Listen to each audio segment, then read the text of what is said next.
En el principio, creó Dios los cielos y la tierra, y he aquí que era bueno en gran manera.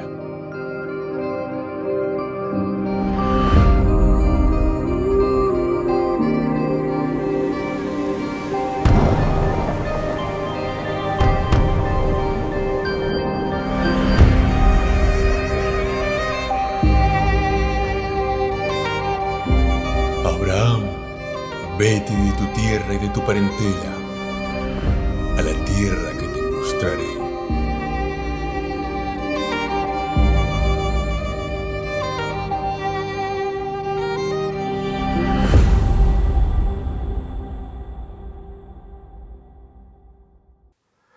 Olá, sejam bem-vindos a mais um tema da Bíblia comentada em ordem cronológica. E é sempre uma alegria estar aqui com vocês. Muy bien, se tiveram a oportunidade de ver o tema anterior, seguro recordarán que hablamos sobre a evolução da Escritura e como essa chegou hasta nosotros. Incluso hablamos sobre quem habría escrito el Génesis e dijimos que foi Moisés. Pero lo que pasa es que hay algunas teorías que afirman que no fue Moisés quien escribió ni el Génesis ni el Pentateuco. Más bien dicen que es un conjunto de documentos de fuentes distintas que fueron unidos más tarde, formando de esta manera el Pentateuco. Y que incluso solamente comenzaron a ser escritos después de la muerte de Moisés. Y que en realidad Moisés ni siquiera habría existido. Moisés no pasaría de un mito, de una leyenda. Para ellos los primeros textos bíblicos habrían sido producidos solamente en el siglo X a.C. Y siendo así, bueno, entonces toda la historia del siglo X para atrás no pasaría de una colección de antiguas leyendas del pueblo judío sin cualquier fundamento histórico que las pueda sustentar. Pero las críticas no paran por aquí. Según los defensores de esta teoría, esos libros del Antiguo Testamento fueron producidos muy lentamente a lo largo de varios siglos, y la mayoría por interés político o ideológico. Esther y Daniel, por ejemplo, serían, en la opinión de esos críticos, héroes nacionalistas criados respectivamente en el IV y II siglo a.C. para servir de inspiración ideológica al pueblo judío durante la helenización del judaísmo y la guerra de los macabeos. Así que tirando el cautiverio en Babilonia y el dominio de los persas, no habría nada de auténtico en esas narrativas bíblicas. Y las implicaciones de esta hipótesis son delicadas, porque, por un lado, esta teoría niega que ha existido un autor inspirado por Dios llamado Moisés. Y por otro, niega también los eventos históricos narrados en Génesis, pues todo sería solamente fruto de un mito literario inspirado en las narrativas mitológicas de Babilonia. ¿Y cómo fue que estos académicos llegaron a estas conclusiones que hoy dominan muchos círculos teológicos alrededor del mundo? Muy bien, durante el período del Renacimiento, varios autores griegos y latinos fueron redescubiertos, eso principalmente en el Occidente. Y a medida que nuevos manuscritos surgían, eran hechas copias para compartir su contenido en toda Europa. Y muchos estaban maravillados con los nuevos tiempos, pues por muchos años habían estado sedientos por un conocimiento de la historia pasada. Y claro, esta ahora podría ser la oportunidad de obtener ese conocimiento tan anhelado. Pero como ya vimos en un tema anterior, hasta la invención de la imprenta en el 1450 después de Cristo aproximadamente, los manuscritos eran todos copiados a mano. Y debido a esto, muchos textos posuían diferencias entre ellos que eran llamadas variantes textuales. Además, algunos textos que se encontraban estaban fragmentados, mientras que otras copias tenían capítulos más extensos del mismo documento. Y entonces, editores del final del Renacimiento resolvieron compilar, montar y editar libros clásicos a partir de los manuscritos disponibles e das variações que eles continham. E essas novas edições, agora impressas, dieron el nombre de textos receptos, o entonces texto recibido. Pero aún así, en algunos casos, textos que no hacían parte del original fueron agregados. Y algunas órdenes textuales fueron también cambiadas. Y un caso clásico es el de la Ilíada de Homero, una obra completamente desconocida en la Europa medieval.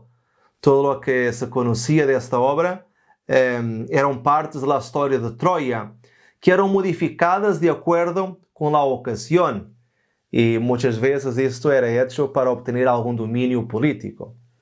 Y fue solamente con el descubrimiento de nuevos manuscritos que se percibieron entonces las modificaciones. Y ni siquiera la Biblia se libró de algunas modificaciones. Y cuando un hombre llamado Erasmus de Rotterdam inició su texto Receptos de la Biblia, él decidió hacer una versión impresa griega del Nuevo Testamento, pero en esta misma altura estaba siendo preparada también por el cardenal Francisco Cisneros una obra magistral de la Biblia, que quedó conocida como la Biblia Políglota Complutense, y que contenía los idiomas hebreo, griego, arameo y latín. Pero Erasmus quería que su versión en griego estuviera lista primero que la Políglota Complutense. Y además, al hacer su traducción, utilizó manuscritos griegos que no estaban completos y por eso agregó por su propia cuenta textos que no estaban en el original. Pero también tuvo que hacer algunas modificaciones en su traducción. Y para eso usó la Vulgata Latina. O sea, usó una traducción del griego para el latín, la Vulgata, para después volver nuevamente del latín al griego. Fue traducción encima de traducción para volver al mismo idioma.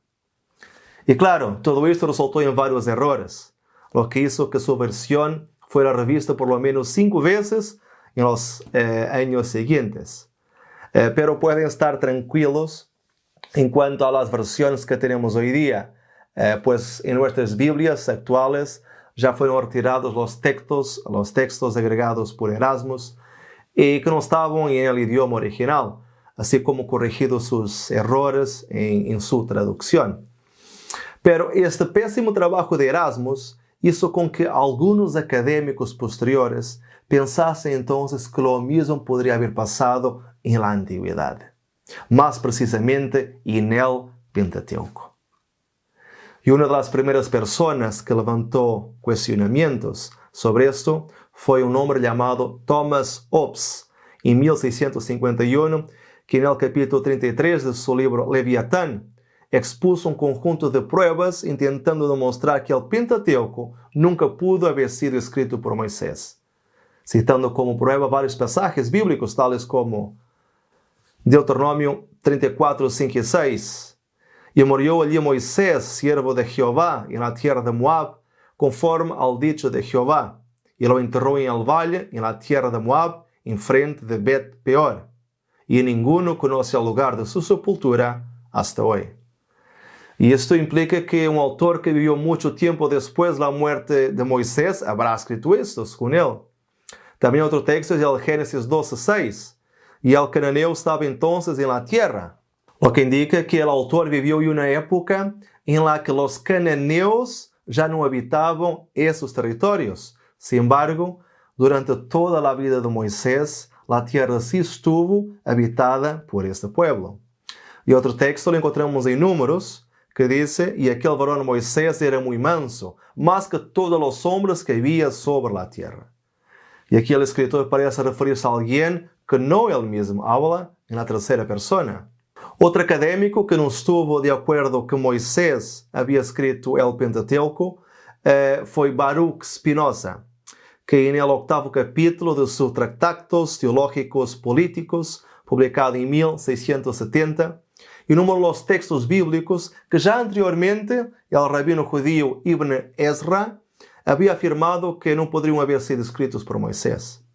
Y a esto Spinoza agregó sus argumentos que finalmente lo llevaron a concluir que es tan claro como el sol de mediodía que el Pentateuco no fue escrito por Moisés, sino por alguien que vivió mucho más tarde que él. Después vino Jean Astruc, un médico privado del rey Luis XV de Francia. En el 1753 publica su libro Conjectures, en el cual, basándose en el texto del Génesis, él percibió que existiam histórias duplicadas em el livro del Génesis, como por exemplo, dois relatos da criação. Havia um relato em Gênesis 1:1, onde podemos ler: "En el princípio criou Deus, Elohim, os cielos e a terra", e outro em Gênesis 2:4, onde leemos: "Estos são os orígenes de los cielos e de la tierra, quando foram criados el dia que Jehová Deus, Yahvé Elohim, hizo la tierra y los cielos". Y el hecho que dice los orígenes de los cielos y de la tierra parecía indicar el inicio de otra historia diferente, como si fuera un título de lo que va a ser relatado enseguida. Pero existían muchos más relatos duplos. Dos relatos del diluvio, dos pactos con Abraham, dos relatos del cambio de nombre de Jacob para Israel, dos relatos de la venta de José a los mercadores. Pero también, tal como los dos textos vistos anteriormente, Dios es llamado algunas veces de Elohim, como por ejemplo en Génesis 1:1, y otras de Yahvé Elohim, como por ejemplo en Génesis 2:4. Y para él eso solo podría significar autores distintos. Y finalmente, algunas supuestas contradicciones, como por ejemplo los textos de Génesis 6:19 y Génesis 7:2, donde en una ocasión es pedido que Noé lleve una pareja de animales al arca, pero después que lleve 7 parejas. Pero existían muchas más dudas que se levantaban en la época, en las cuales no se encontraba respuesta, como por ejemplo, Éxodo 19 llama un monte de Sinaí, pero Éxodo 3:1 y 17:6 lo llama de Horeb. Algunas veces el suegro de Moisés es llamado de Jetro, otras de Reuel. Y además de esto, según el entendimiento de algunos, el alfabeto solamente fue inventado en el siglo XII o XI a.C. por los fenicios. Así que sería imposible que Moisés utilizara el hebreo, un estilo alfabético, pues él vivió en el siglo XV a.C. ¿Cómo podría entonces él haber escrito el Génesis? Y hago aquí una parte solo para decirles que si quieren más información sobre la escritura utilizada por Moisés, entonces les invito a visualizar el tema anterior para que puedan entender esto mejor. Pero entonces Astruc levantó la hipótesis de que esto quizás fuera debido a de que el Génesis no era solamente una narración, pero dos narraciones paralelas. Y de esa manera entonces él dividió el Génesis en dos partes, como habiendo sido escrito por dos documentos distintos, el Elohista y el Yahvista. El documento Elohista era el que llamaba a Dios de Elohim, y el documento Yahvista, lógicamente, era el que llamaba a Dios de Yahvé. Y más tarde, a partir de 1780, Johann Acorn extendió el análisis de Astruc más allá del Génesis, afirmando, tal como Hobbes y Spinoza, que Moisés no participó en la escritura del Pentateuco. Y al final del siglo XVIII, Carl David Ilgen agrega algo más a los pensamientos anteriores, afirmando que, además de los documentos Elohista y Yahvista, existe otro documento que también usaba el nombre de Elohim, pero que era un documento completamente diferente del Elohista, lo cual fue llamado de sacerdotal. Y ya en 1822, Friedrich Blick identificó el libro de Josué como una continuación del Pentateuco, ya que demostraba una continuación directa al Deuteronomio. Entonces ya no tendríamos un Pentateuco, sino un Hexateuco. Pero fue con un alemán llamado Julius Wellhausen que al utilizar un método histórico crítico y al descubrir una supuesta nueva fuente llamada deuteronomista, que estos pensamientos ganaron forma y que fueron organizados en una sola teoría que fue llamada de hipótesis documentaria. Esta hipótesis proponía que el Pentateuco originalmente se conformaba por 4 narrações distintas. Cada narração era independente e completa em si mesma, e cada uma relatava os mesmos incidentes e personagens, pero cada relato tinha um mensagem e uma intenção distinta de los outros. E as 4 narrações foram ordenadas cronologicamente e denominadas de JEPD, fuente javista, fuente eloísta, fuente deuteronomista e fuente sacerdotal. A fuente javista foi escrita supuestamente entre os anos 960 a 930 a.C. em Judá, durante o reinado unido de Salomão, sendo designado por a letra J de Jehová, debido a que os textos que caracterizavam esta fuente chamam a Deus de Jehová. Em geral, esta fuente trata da história de Israel desde a criação, pero empezando em Gênesis 2:4, pues es donde aparece por la primera vez el tetragrama sagrado del nombre de Dios, Yahvé, y sigue con la historia de Israel desde su inicio patriarcal hasta su preparación para entrar en Canaán. Y por haber sido escrita en las tribus del sur, concentra el pensamiento de Judá. Ya la fuente eloísta foi escrita supuestamente entre os anos 900 a 850 a.C. e é caracterizada por chamar a Deus de Elohim, e por isso também se denomina de fuente E, e habrá sido escrita por el reino del norte, depois da divisão das tribos de Israel. Já a fuente deuteronomista habrá empezado a ser escrita em el reino del norte, pero quando as 10 tribos del norte cayeron a las manos de los asirios en el año 722 a.C., la fuente deuteronomista habrá sido conservada por personas de las tribus del sur.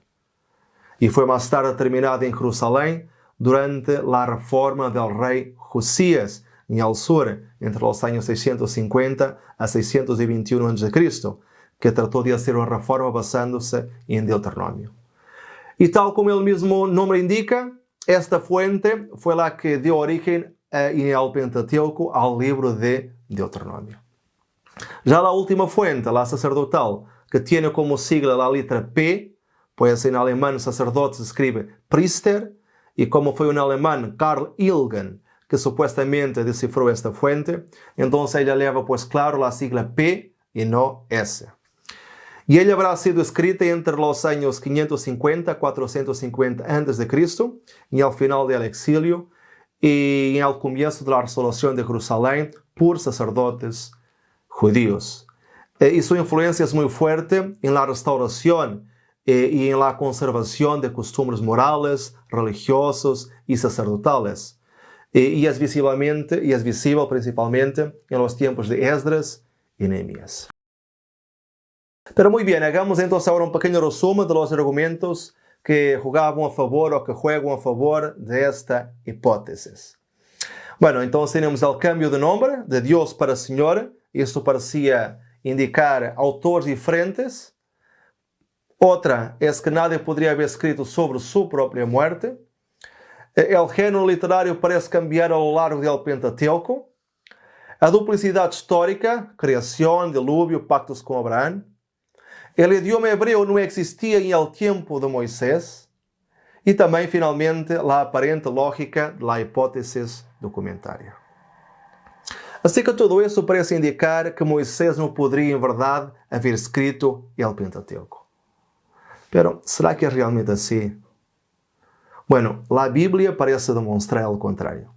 Quando nós vamos, por exemplo, a Éxodo 24:4, nós podemos ler: E Moisés escreveu todas as palavras de Jeová, e levantando-se de manhã, edificou um altar ao pé del monte, e 12 columnas, segundo as 12 tribos de Israel. E no Nuevo Testamento, também encontramos pasajes, textos bíblicos, que apuntam para Moisés como el escritor del Pentateuco. Lucas, por exemplo, em Hechos 15:21, escreveu: Porque Moisés, desde tiempos antiguos, tiene en cada ciudad quien lo predique en las sinagogas, donde es leído cada día de reposo. Y Pablo reafirma lo mismo en Romanos 10:5. porque de la justicia que es por la ley, Moisés escribe así: el hombre que haga estas cosas vivirá por ellas. De la misma manera pensaban muchos historiadores del siglo I después de Cristo. Filón de Alejandría, por ejemplo, que era un historiador judío y que vivió entre los años 20 a.C. y 45 después de Cristo, atribuía la autoría del Pentateuco a Moisés. Lo mismo hizo Flavio Josefo, otro historiador judío, quien afirmó en su argumentación contra Apión que no tenemos entre nosotros una infinidad de libros, sino solo 22, de estos 5 son de Moisés.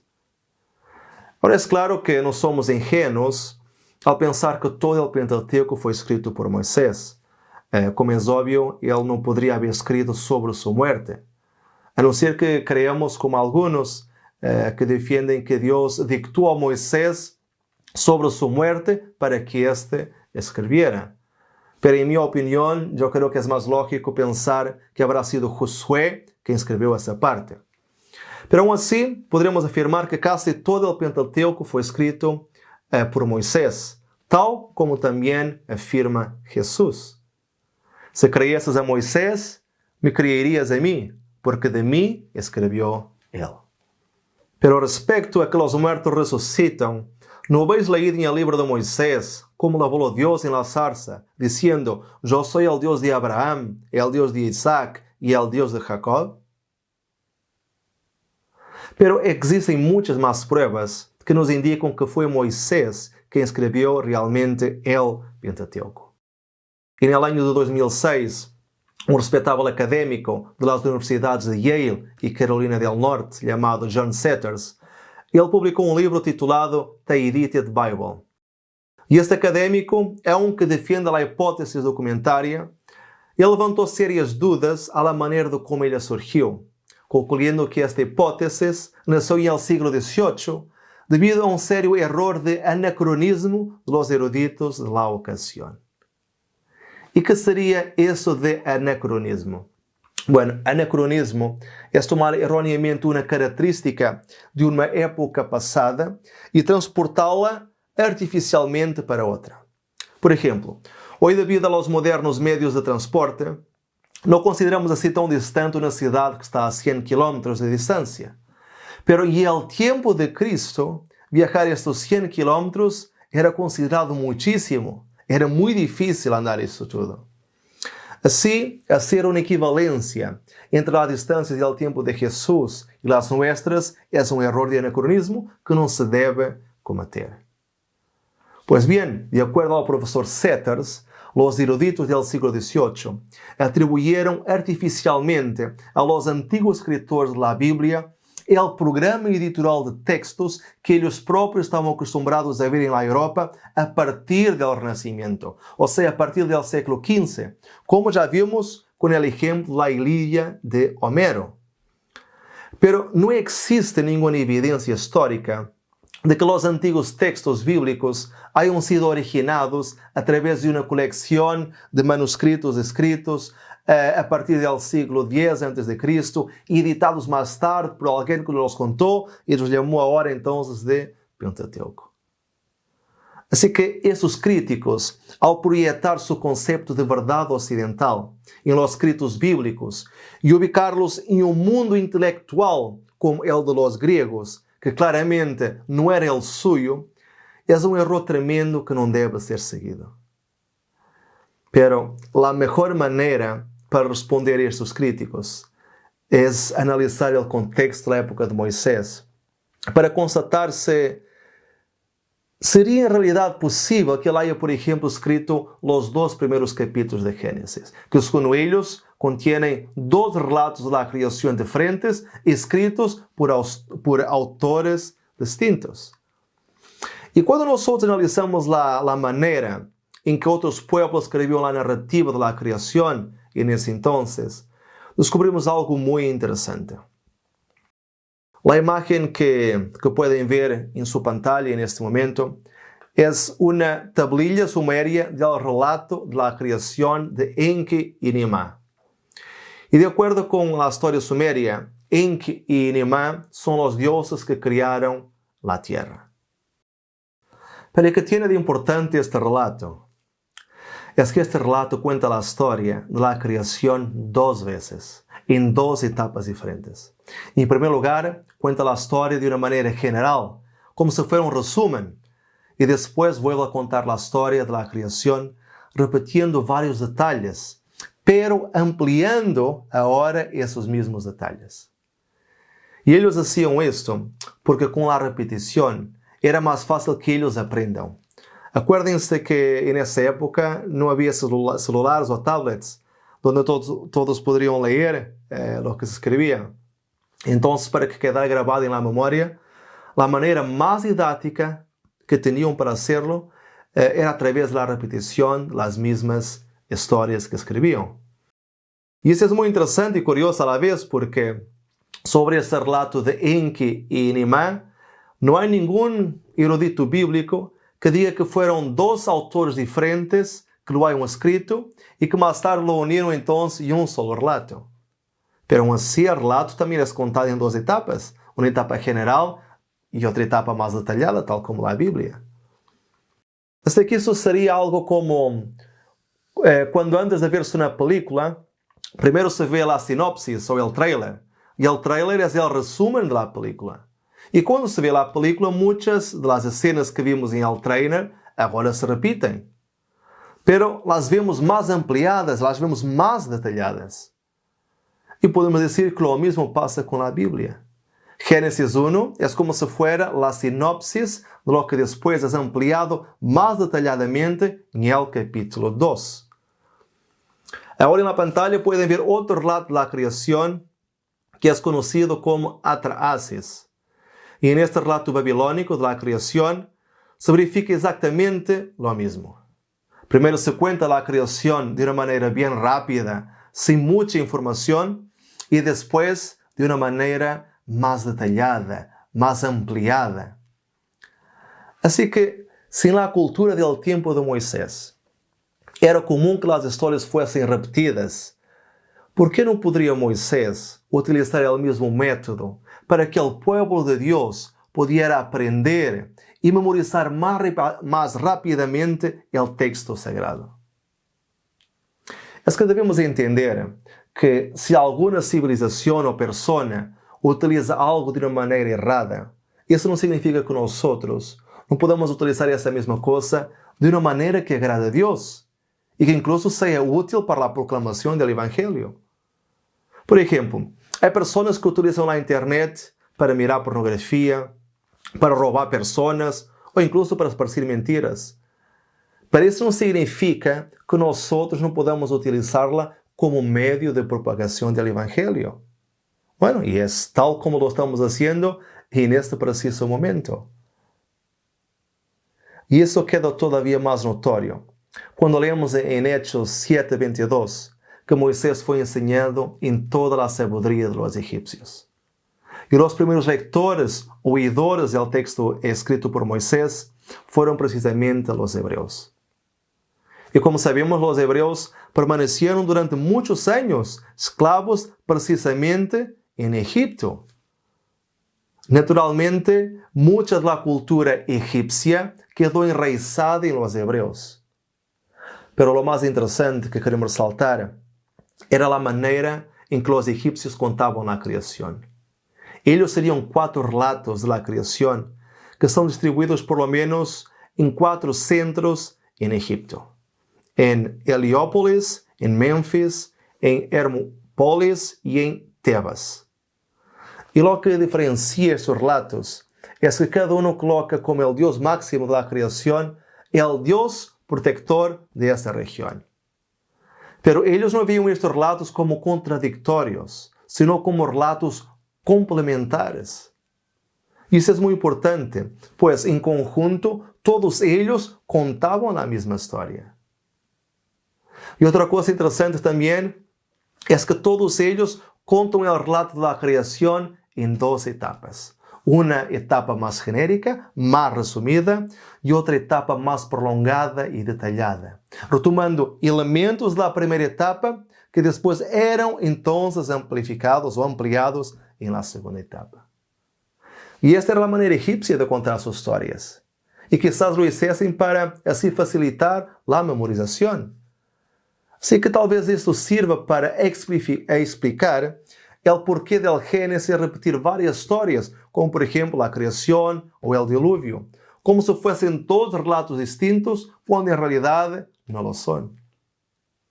Por lo tanto, Moisés, al utilizar este método, él estaba justamente siguiendo la manera más didáctica de la época, contando el relato en 2 etapas, así como hacían los sumerios, los babilónicos, pero también como hacían los egipcios. Así que lo que a un inicio aparenta ser una contradicción en los relatos es solamente una ampliación. Por ejemplo, en Génesis 1 dice que Dios creó el hombre y la mujer, y nada más. Pero en Génesis 2 son dados más detalles, como por ejemplo que el hombre fue creado primero y que la mujer fue creada después. Y eso no es una contradicción, sino una explicación más detallada del mismo acontecimiento que fue narrado anteriormente. Otro ejemplo es el caso de la aparente creación del hombre antes de todas las plantas y hierbas en Génesis 2, contrariando así el capítulo 1. Pero en realidad no hay ningún error o contradicción. Lo que pasa es que en el inicio Dios creó la vegetación, pero después creó el jardín del Edén y coloca al hombre para cuidar de este jardín. Entonces, cuando dice que no había hombre para lavar la tierra, está refiriéndose justamente al jardín del Edén, cuando el hombre debería estar allí para cultivar el suelo, si es claro, el sudor del rostro y todo el cansancio que surgió después del pecado. O entonces también el caso de Noé haber sido dicho que debería llevar en una ocasión una pareja y en otras 7 parejas de animales.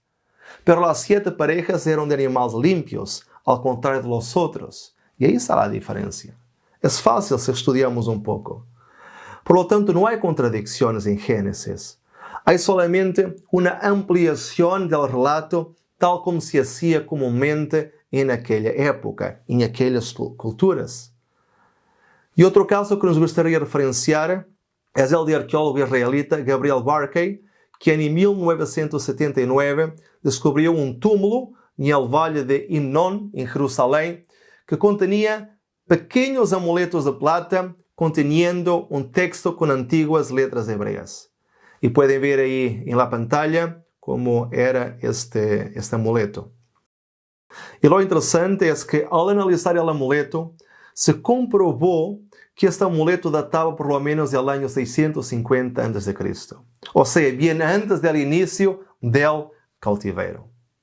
Esto aparentemente no era nada de extraordinario, no fuese por la descifración del texto impreso en esos amuletos que fueron encontrados, que no era nada más, nada menos que la bendición sacerdotal del número 6, del 24 al 26, con el nombre de Dios, Javé, perfectamente escrito en 3 líneas diferentes.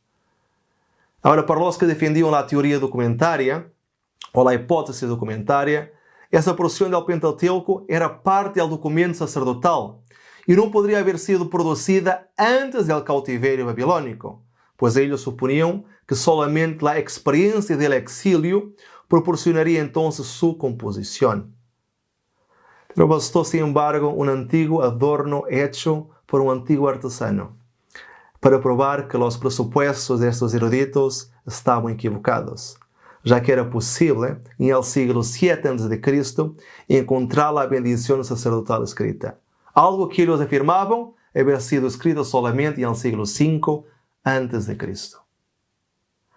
Otro argumento utilizado por los defensores de la hipótesis documentaria es la que el estilo literario cambia durante el libro del Génesis. Y aquí son encontrados con ellos las 3 distintas fuentes que formaron el libro del Génesis, las fuentes J y P, pues la fuente D está confinada al Deuteronomio. Por ejemplo, el estilo J es reconocido por ser más formal y repetitivo. El estilo literario de E es más antropomórfico y presenta el contacto entre los patriarcas y Dios como siendo personal, mientras que el estilo P tiene la costumbre de introducir sueños y ángeles como factores intermediarios. Y claro, como bien sabemos, todos estos factores estão presentes en el libro del Génesis. Pero ¿sabe que isso significa que fueron autores diferentes que escrevieron el primer libro del Pentateuco? Bueno, para descifrar esta cuestión, dos hombres llamados Yehuda Radai y James Shore sometieron en el año de 1985 el lenguaje utilizado en el libro del Génesis a un análisis lingüístico exhaustivo, palabra por palabra, y un programa de computadora. Y para eso analizaron todas las 20.504 palabras presentes en el libro del Génesis. Y su esencia y su intención sería traer luz sobre quién sería el autor del Génesis a través de una investigación computacional. Y su trabajo fue publicado en el mismo año bajo el título Genesis, an Authorship Study in Computer Assisted Statistical Linguistics. Y en su estudio, ellos querían contestar a la pregunta que siempre se levantaba mientras hacían su análisis. ¿Hasta qué punto se puede calcular la probabilidad de que una sección del Génesis, atribuida por ejemplo a J, pueda haber sido escrita por la misma persona a quien son atribuidas las fuentes E y P? Y su conclusión, con bases en su estudio, fue que la única diferencia literaria que existía en Génesis era entre los tipos de discursos. O sea, entre un discurso directo, sea este humano o divino, y un discurso narrativo, y que además se oponían a la existencia de, por ejemplo, una fuente J y otra E, ya que según su estudio, J es en realidad igual a E, no existían diferencias. Y para ilustrar, usaron el siguiente ejemplo. Dos cartas escritas por la misma persona, una dirigida a un tribunal y otra dirigida a una novia, evidenciarían radicalmente la diferencia de estilo. Pero no significa que no fuera la misma persona a escribirla. Y como suposición final, afirmaron: con el debido respeto a todos los ilustres defensores de la hipótesis documentaria, tanto del pasado como del presente, hay una evidencia masiva de que la triplicidad bíblica del Génesis JEP, postulada en vuestra línea de pensamiento, como habiendo sido organizada posteriormente por un talentoso editor a partir de 3 fuentes distintas y una sola obra, el Génesis, es en realidad una unidad. Pero infelizmente muchos críticos hoy día siguen con la idea de que el Pentateuco consiste en varios documentos de diferentes autores y diferentes épocas. Sin embargo, difieren ampliamente en sus opiniones acerca de qué partes han de ser atribuidas a cierto período y cuáles a otro. Y el hecho de existir tan variedad de opiniones de las diferentes escuelas críticas, ya esto muestra cuán defectuoso es el fundamento de sus hipótesis. Y como vimos, la falacia de muchos argumentos críticos ha quedado expuesta por varios descubrimientos arqueológicos y también tecnológicos en los últimos tiempos. Y entonces, debido a esto, los críticos han tenido que cambiar continuamente sus teorías y sus declaraciones. Mas hay algo más, y con eso pretendo finalizar. En Egipto era dada una gran importancia al nombre. Y esto es notorio cuando nosotros nos damos cuenta de que ellos tenían incluso una divinidad específica para guardar el verdadero nombre de los niños. Porque los egipcios creían que si alguien supiera el verdadero nombre de otra persona, entonces tendría poderes mágicos sobre ella. Y con la divinidad era la misma cosa. Saber el verdadero nombre de la divinidad significaba tener poder sobre ella. ¿Y qué nos dice esto? Que si Moisés hubiera escrito desde un inicio el nombre de Dios, Yahvé, los que escuchaban podrían decir: bueno, entonces es el nombre del Creador. Muy bien, entonces ahora significa que nosotros podemos tener poder sobre ese Dios. Así que Moisés nos revela propositadamente el nombre del Creador al propio pueblo de Dios en un primer momento, para respetar el ocultamiento del nombre de Dios, que solamente surge en el capítulo 2, cuando ya no es un ser humano a revelar el nombre, pero sí el mismo Dios. Porque debemos acordarnos que Aunque ellos eran el pueblo de Dios, ellos mantenían muchas costumbres egipcias. Es como se dice muy comúnmente, los hebreos salieron de Egipto, pero Egipto todavía no había salido de ellos. Pero el elemento más bonito del por qué Dios solamente reveló su nombre en el capítulo 2 está en la manera de cómo comienza esta sección.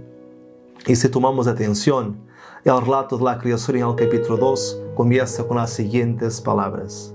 Estos son los orígenes de los cielos y de la tierra cuando fueron creados. Y después salta directamente para la creación del hombre. Dice que no había nadie para cuidar la hierba del campo y después pasa directamente para la creación del ser humano. Es como si Dios, de una manera muy bonita, crease el universo, casi como un Dios distante, un Dios todopoderoso, incomprensible y inaccesible.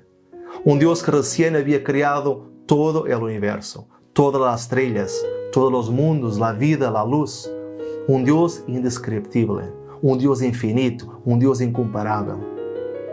Y por eso es que Génesis empieza por describir a Dios casi como un ser anónimo, el Elohim que creó los cielos y la tierra. Pero cuando Dios crea a Adán, Él mira bien directamente en los ojos de aquel ser recién formado y le dice como si le estuviera dando la mano: Adán, mucho gusto, yo soy tu Dios. Mi nombre es Yahvé Elohim. Parece incluso que para presentarse al ser humano, Dios queda pequeño. Parece que Dios, de alguna manera, disminuye. Martín Lutero decía que los hombres necesitan de una máscara para esconder su rostro. Pero Dios es tan grandioso, tan glorioso, que Él necesita de una máscara para revelarse y para hablar con cada uno de nosotros. Entonces Él se torna pequeño para comunicarse con el hombre, una simple criatura creada por Él. Y era a través de Jesús que Dios caminaba por el jardín del Edén libremente, como si fuera un simple visitante. Imagino que después de haber criado a Adán y Eva, Jesús los abrazó y sonriendo amigablemente les dijo: mucho gusto, mi nombre es Yahvé Elohim. Yo los creé y yo los amo mucho. Y este es el mensaje del Génesis, escrito por Moisés y dejado para cada uno de nosotros, para que entendamos que Dios se hizo pequeño para comunicarse con nosotros, revelando su nombre para mantener una relación de amistad y amor con cada uno de nosotros, diciéndote a ti y a mí que somos hechura suya y que nos ama inmensamente. Y bueno, hoy quedamos por aquí, pero estaremos de vuelta el próximo viernes. Así que no te olvides de marcar presencia, que tengas una feliz noche y muchas bendiciones.